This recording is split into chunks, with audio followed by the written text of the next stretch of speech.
हमारी सरकार किसानों को ट्रैक्टर, हार्वेस्टर और अन्य कृषि उपकरण सुलभ कराने के लिए विशेष योजनाएं लागू कर रही है। छोटे किसानों के लिए मशीनरी को किराए पर उपलब्ध कराने की योजना भी बनाई जा रही है ताकि कम से कम लागत में अधिक उत्पादन हो सके। ये हमारी सरकार के लगातार किसानों के हित में हम मजबूती से काम कर रहे हैं। मुझे ये भी खुशी है कि हमारी सरकार super star management system, happy seeder, paddy straw chopper, zero till seed, कम fertilizer, drill, baling machine, straw rake, crop reaper आदि उपकरणों पर 50% की सब्सिडी वो देने का काम हमारी सरकार किसानों को कर रही है। साथियों, आप जानते हैं कि खेती में ड्रोन जैसी उन्नत कीमत का उपयोग करने के लिए माननीय प्रधानमंत्री नरेंद्र मोदी जी ने नमो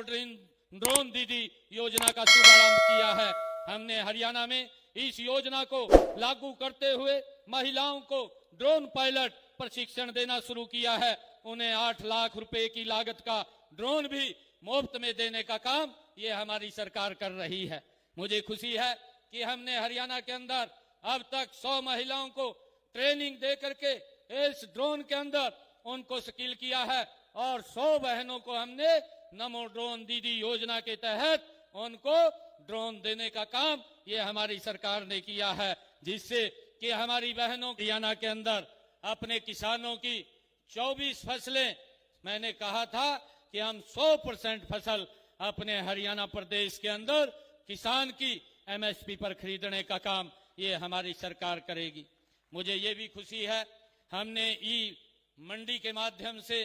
किसानों की जो मेरा फसल मेरा ब्यौरा उसके माध्यम से रजिस्ट्रेशन करा करके हरियाणा प्रदेश के 12 लाख किसानों के खाते में अब तक हमने 1,25,000 करोड़ रुपया डायरेक्ट डालने का काम हमारी सरकार ने किया है। मुझे ये भी खुशी है आप लोगों के बीच में बताते हुए, पहले का एक जमाना था, उस जमाने के अंदर 6-6 महीने हमारी फसल की पेमेंट नहीं आती थी, परंतु अब हमने ये निर्णय किया है हरियाणा के अंदर कि मेरे किसान के खाते में 72 घंटे के अंदर जो ही मंडी के अंदर फसल लेकर के जाएगा 72 घंटे के अंदर मेरे किसान के खाते के अंदर पैसा आ जाएगा। अगर 72 घंटे से ज्यादा समय लगता है, हरियाणा सरकार ब्याज सहित किसान के खाते में पहुंचाने का काम वो करती है। मुझे ये भी खुशी है आप लोगों को बताते हुए कि पिछले दिनों के अंदर अगर मेरे किसान की फसल 4 घंटे या 10 घंटे एक दिन लेट हुई है तो उसकी एवज के अंदर हमने किसान के खाते के अंदर लगभग 7 करोड़ रुपया इस ब्याज के रूप में पहुंचाने का काम ये हरियाणा सरकार ने किया है। मुझे ये भी खुशी है कि हमने इसका भी सरलीकरण किया है कि मेरे किसान को फसल में अपनी फसल को मंडी में बेचने के लिए जो वहां पर ई गेट पास, वो गेट पास लेना पड़ता था, उसके लिए भी दिक्कत होती थी। अब हमने उसका सरलीकरण किया है कि किसान अपने घर पर ही अपने मोबाइल पर ही उसको डाउनलोड करके अपनी फसल को मंडी में जाकर के बेच सकता है। ये भी हमने इसका सरलीकरण किया है। मुझे खुशी है कि अभी पिछले दिनों जो धान की ये फसल थी, इस धान की फसल के अंदर बरसात कम हुई थी और बरसात के कारण मेरे किसानों के खर्चे ज्यादा हुए और हमने ये निर्णय किया कि मेरे किसान के खर्चे ज्यादा नहीं होने चाहिए, उसके खर्चे कम हो, उसकी इनकम बढ़े, और उसको ध्यान में रखते हुए हमने हरियाणा के अंदर हमारी कैबिनेट ने ये निर्णय किया खरीफ सीजन 2024 में कि किसानों के खाते में प्रति एकड़ 2,000 रुपए पहुंचाने का काम ये हमारी सरकार ने किया है। मुझे खुशी है आप लोगों को बताते हुए कि हमने इस खरीफ की फसल का हरियाणा प्रदेश के किसानों के खाते में 1,345 करोड़ रुपए की राशि वो डायरेक्ट किसान के खाते में पहुंचाने का काम ये हमारी सरकार ने किया है। हमने ये भी निर्णय किया है,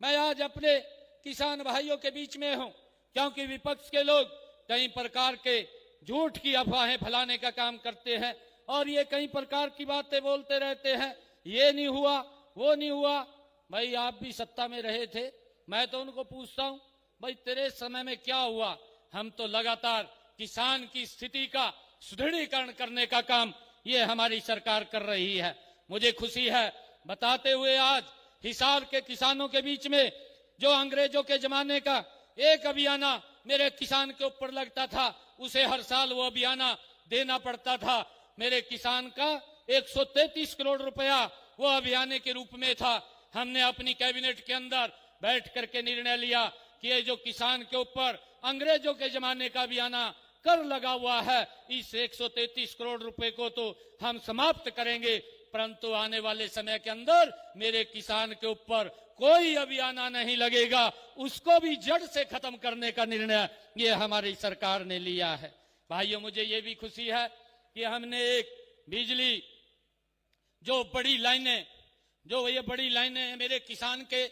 खेत से निकलती है, उसके लिए भी हमने एक मुआवजा नीति बनाई है, क्योंकि मेरे किसान के खेत में जो बड़ा टावर लग जाता है उससे उसकी फसल में कहीं कमी आ जाती थी। हमने एक मुआवजा नीति बनाई है हाई टेंशन लाइनों के लिए, और वो मुआवजा नीति है कि जो मेरे किसान की जमीन खेत के अंदर जो टावर लगेगा और उस टावर के नीचे जो जमीन आएगी, उस मार्केट रेट का 200% ज्यादा मुआवजा देने का काम ये हमारी सरकार करेगी। ये निर्णय हमने मुआवजा नीति बनाई है। और हमने ये भी नीति बनाई है कि मेरे किसान के खेत के अंदर जो तारे हैं एक पोल से दूसरे पोल के ऊपर जाती हैं, जो बड़ी लाइन है उसके नीचे जो जमीन आती है, उस जमीन का भी 30% ज्यादा मुआवजा देने का काम ये हमारी सरकार करेगी। ये हमने मुआवजा नीति बनाई है और इसका लाभ मेरे हरियाणा के किसानों को वो मिलेगा। मुझे ये भी खुशी है कि हमने हरियाणा प्रदेश के अंदर जो आदरणीय देश के यशस्वी प्रधानमंत्री आदरणीय नरेंद्र मोदी जी ने, जिनकी एक सोच है कि मेरा किसान मजबूत, मेरा किसान संपन्न होना चाहिए, और उन्होंने देश के अंदर प्रधानमंत्री किसान सम्मान निधि वो देने का काम करते हैं। देश के अंदर अब तक 18 किस्तें आदरणीय नरेंद्र मोदी जी ने मेरे किसान भाइयों के खाते में एक साल के अंदर 6,000 रुपया पहुंचाने का काम ये हमारी सरकार कर रही है। भाइयों, मुझे खुशी है कि हमारे हरियाणा प्रदेश के अंदर इन 18 किस्तों में मेरे किसान के खाते में अब तक हरियाणा प्रदेश के 6,203 करोड़ रुपया पहुंचाने का काम आदरणीय नरेंद्र मोदी जी ने किया है, ताकि मेरे किसान को कोई समस्या दिक्कत ना आए और वो भी मजबूत हो, उसकी आय बढ़े, उसकी आय में कमी ना हो। इसको ध्यान में रखते हुए आदरणीय प्रधानमंत्री नरेंद्र मोदी जी ने प्रधानमंत्री किसान सम्मान निधि किसान के खाते में पहुंचाने का काम किया है। हमारी सरकार ने जो हमारे पट्टेदार किसान थे लंबे समय से, जिनको मालिकाना हक नहीं मिला था, वो उस भूमि के ऊपर काश तो कर रहे थे, उसको जोत तो रहे थे, परंतु मालिकाना हक नहीं था। हमने कैबिनेट में लेकर के आए, विधानसभा में बिल लेकर के आए और हमने निर्णय किया कि जो पट्टेदार किसान हैं उनको मालिकाना हक देने का काम ये हमारी सरकार करेगी। वो भी 2004 के कलेक्टर रेट लेकर के वो जमीन किसानों के नाम कर दी जाएगी। ये निर्णय भी हमने किया है। हमने ये भी निर्णय किया है, अब जो हमारे गांव के अंदर किसी भाई ने अपना मकान पंचायत भूमि के अंदर बना लिया है, कहीं तो गांव के गांव पंचायत भूमि के अंदर बसे हुए थे, 50 साल 60 वर्षों से लगातार वो वहां पर बैठे थे। हमने विधानसभा में ये भी बिल लेकर के आए और कैबिनेट में हमने पहले पास किया। पास करके हमने जो पंचायत शामलात भूमि के अंदर जो व्यक्ति ने मकान बना रखा था और 20 वर्षों से ज्यादा का समय उसको वहां पर हो गया था, वो जमीन भी 500 वर्ग गज का प्लाट वो किसान के नाम कलेक्टर रेट के ऊपर देने का निर्णय ये हमारी सरकार ने किया है। कि जिस प्रकार से पानी का लेवल नीचे जा रहा है, हम ज्यादा से ज्यादा स्प्रिंकलर इरिगेशन और ड्रिप इरिगेशन की तरफ हम बढ़ने का काम करें, उसके ऊपर हमारी सरकार 70% से लेकर के 80% तक किसान को इस पर सब्सिडी देने का काम हमारी सरकार कर रही है। ये हमारा ध्येय है, हमारी सरकार का भी ये ध्येय है कि मेरे किसान के खर्चे कम हो और उसकी इनकम बढ़े, ताकि वो ज्यादा पैदावार कर सके। हमें इस तकनीक का भी उपयोग करना चाहिए। और हमने जो मेरे किसान की फसल का खराबा हुआ है, मैं आज आप लोगों के बीच में बताना चाहूंगा पिछले 10 वर्षों में अगर हम 2014 से पीछे की बात करें, 2014 से पीछे मेरे किसान की अगर फसल का खराबा हुआ है उसको मात्र 1155 करोड़ रुपए दिए गए। और 2014 से लेकर के आज 2025 अगर हम इसका अंकलन करें, हमने 10 वर्षों के अंदर हरियाणा प्रदेश के किसानों में 13,500 करोड़ रुपया किसान की फसल के खराबे का मुआवजे के तौर पर देने का काम ये हमारी सरकार ने किया है, ताकि मेरा किसान समृद्ध और खुशहाल मजबूत बने। ये हमारी